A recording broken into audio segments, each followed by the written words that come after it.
Një reflektim i shpejt nga ndeshja me Serbinë. Jam kurioz të di, në fakt, a thu mund të ndihemi mjaftueshëm shqiptar pa e urryer armikun e dikurshëm. Nëse nuk e urrejmë Serbinë, a quhemi prap patriot?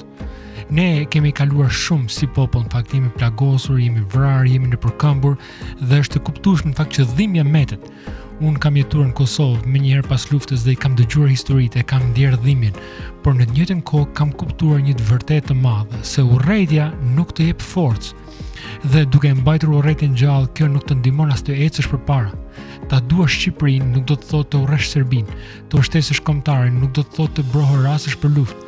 Sepse kur kultivojmë urrejtje, ajo nuk ndalet vetëm tek Serbia. Nesër përhapet në rrugë, në shkollë, në familje.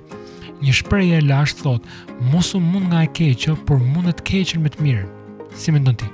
Çfarë do të thotë ti je shqiptar sot? A mund të jesh krenar pa qenë i zemëruar? Më shkruaj më poshtë. Zoti bekoft.